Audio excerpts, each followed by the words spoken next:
until relatively recently, was the second poorest country in the Western Hemisphere. And over the course of my 25 years in politics, of course, I have visited many countries that find themselves in needing development aid. And indeed, in the last year, I have visited certainly the continent of Africa on many occasions, more than any other foreign secretary in the first year in the job, having gone to Nigeria, South Africa, Tunisia, Egypt, Rwanda and the DRC.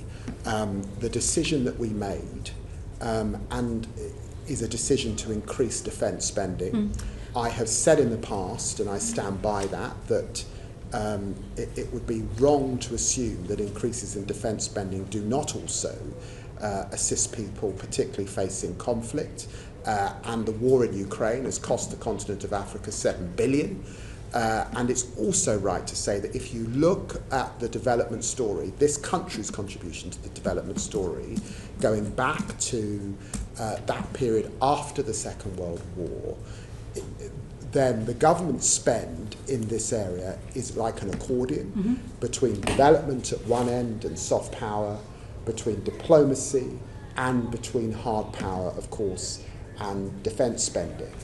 Foreign Secretary. Cold War defence spending was at 7%, and spending on development was down to about 0.3%. Foreign and Secretary, that is where we've gone back to. Yeah. On the ISA, I don't recognise the 2.4 figure.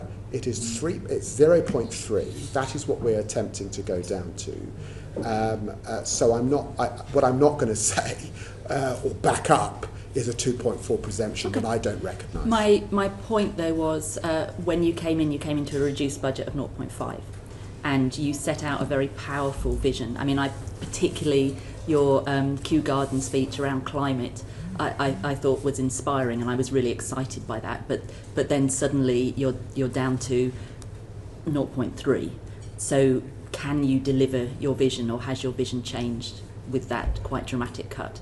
And we understand the reasons why and we're not disputing the government's right to do that.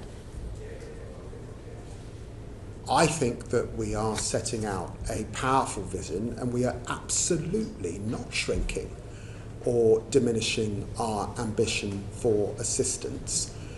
But it was always going to be the case that development needed reform. That's not just reform here in the United Kingdom, that's reform across the family of nations that we largely describe as the West, European powers that play an important role in the G7 effectively. That required reform. And clearly the UN system requires reform. I don't think anyone in this committee thinks that we're going to hit the SDGs in so many ways. We're certainly not going to meet zero hunger. They're predicated on the 5 Ps. Peace being one of them, we haven't got peace. The planet being another, actually climate has got worse. So on any analysis, we are in a reform place. Now clearly, changes to the United States posture on aid have forced that reform.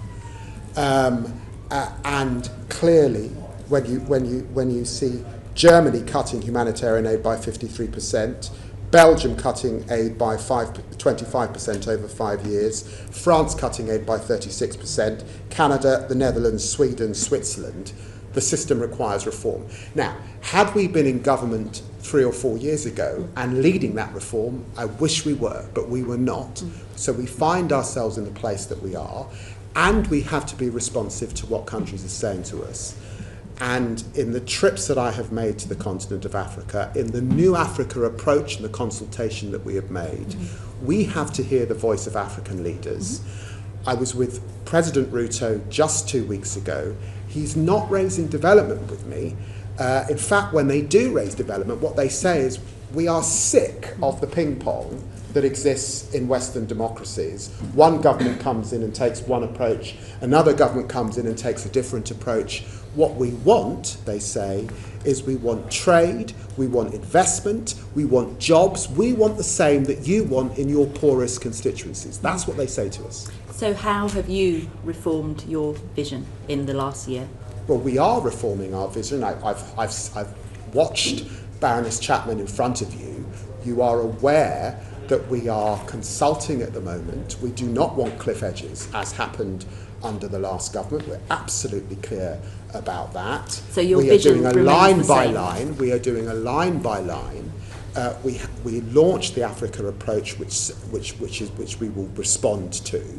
And on development, we've been absolutely clear about our commitments to Sudan, our commitments to Ukraine, our commitments to the occupied territories, but also our commitment to climate and to global health, particularly, that I would want to pull out.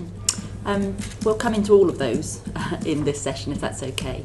But if we could start with women and girls, because that's one of the areas that has definitely, or is definitely, facing quite severe cuts. And Sorry, I missed that. Women and girls. Yes. And I know it's something that Alice MacDonald has been passionate on for a very long time. So if I hand over to Alice, please. Thank you, Foreign Secretary. So recently it's been described that women's rights face a full-on assault due to UN and aid funding cuts, not just the UK, but more broadly. Last time you mentioned the cliff edges that we had before. We did see that women and girls were disproportionately affected by the cuts under the last Conservative government, and UN Women's already warned that 90% of women's rights organisations in conflict-affected countries have been affected. As you know, Minister Chapman has, when she listed the priorities, women and girls was not one of them, and she said there would be less money for gender equality and education, and that instead the approach would be mainstreaming. So I wanted to ask you, is that the approach we're taking, and are women and girls still a priority for your department? Women and girls are a fundamental priority. Last week, I was in Syria. I was with poor women who are agricultural workers, and our aid is supporting them in their micro businesses. And that work must continue. So if you're in the business of development and you're in the business of supporting the vulnerable, you have to be in the business of supporting women and girls wherever they are. In Chad, the conflict affecting Sudan is effectively affecting women and girls. In Egypt, when I sat with community groups in Egypt, refugees, they were largely women and girls.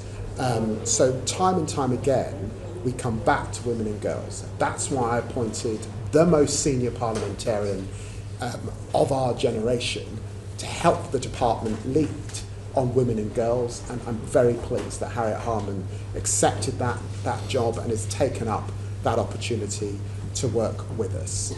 So we will continue to centre women and girls. But your question, behind your question, is a fundamental point that I've got to acknowledge, and I raised it previously. What African leaders say to me is, I'm sorry, but we cannot exist as a consequence of a ping pong in the West. And you know, all this committee knows, that very sadly, and I do find it sad, because it's not my political position, equality issues at this time in our own democracies are contested. At this time there will be people in our House of Commons or in the US chamber or in the Netherlands or other places who do not like, they would describe as woke, some of the decisions around rights. Hang on a minute, let me finish. Never heard a woman politician say that. No. So are you saying women politicians are saying don't prioritise women and girls? Well, so what are you saying? Can I urge the chair just to let me finish the point? Well, yes, but... Let me finish the point. All right, let's step back. I think the chair recognises that on the whole, the Republican Party, when in office, step back from commitments to reproductive health rights. 100%. You accept that. I think you would accept also that we have elected parties who have in this country a position on rights where they would describe identity politics and they would withdraw from areas around girls, they would withdraw from areas around race. They don't accept that way of looking at it.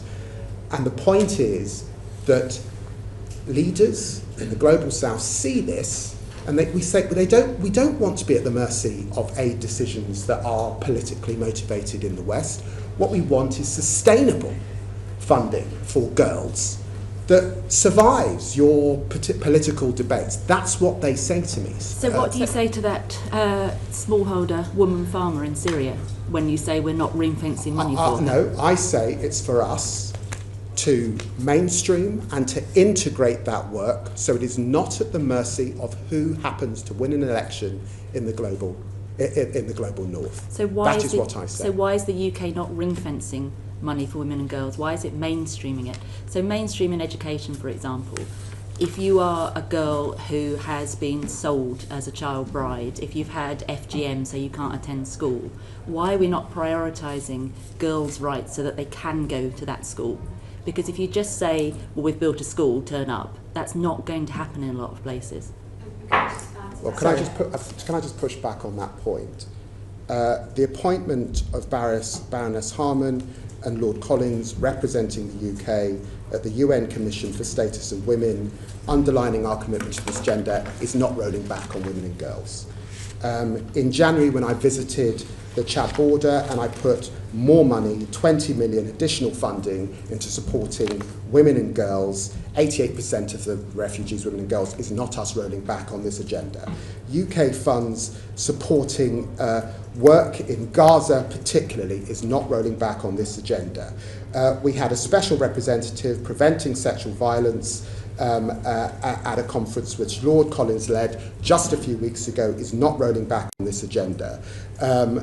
We continue to support this work, but we do have to find ways to integrate the work across all that we do to make it central and to ensure that we are working with partners, because it's not just the UK's funding. One of the things that I also want to see is better coordination right across the G7 and right across Europe to make sure that women and girls are centred. I hope that's an adequate response. Thank you. And thank you for that. I suppose I think a few of us have concerns about the mainstreaming. How will we measure it and see the impact? And you'll probably be aware that a lot of the organisations are saying programmes like What Works Too, which is really focused on tackling violence against women and girls, which obviously is a priority here, are at risk. The Wish funding, which we raised with the Baroness Chapman yesterday, still being